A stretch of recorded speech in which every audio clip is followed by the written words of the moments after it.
I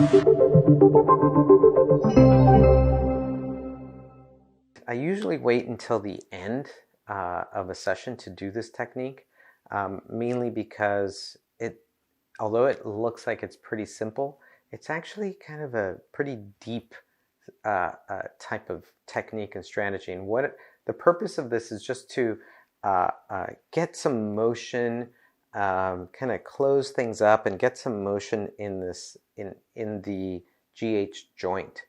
I call it labrum work. I don't know if it's really all the way down deep in the labrum, but my intention is to go to labrum. My intention is to really go deep with my client in this technique. So what I do is with one hand I'm going to support and kind of stabilize clavicle and scapula. So here I am supporting and stabilizing clavicle and scapula. I don't want that to move.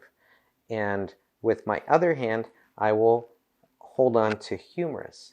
So now I've got the two main components of the GH joint, the humerus and the scapula.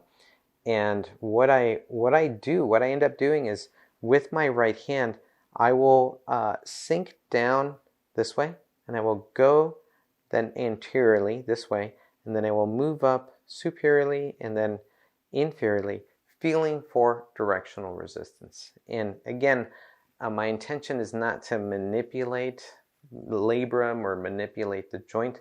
My intention is just to get some more range of motion in that GH joint.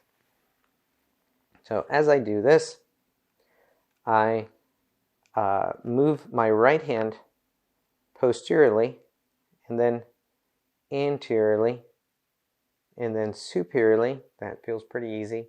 And then inferiorly. Then I'm going to do it again and feel for the most directional resistance. Posteriorly, I think posteriorly is it. Anteriorly, pretty easy. Superiorly, pretty easy. Inferiorly, and notice I'm not moving a whole heck of a lot. I don't need to in order to feel. And also notice I've got a good grip on this area. I'm not doing skin. I really am intending to get to humerus level, to bone level here. Notice I've got a good grip here. And Caroline, when I'm holding you here, this feels very different as opposed to this, Yes, right? yeah. This is just kind of skin, right? So here I am, again, holding clavicle and scapula. My fingers are holding scapula firm and stable here. And then I am moving posteriorly. That's the DR still. Anteriorly, superiorly, and inferiorly. There's a little bit of resistance inferiorly, but not as much. And so what I'm going to do is just put a little bit of gentle motion in the posterior direction where I felt the direction of resistance.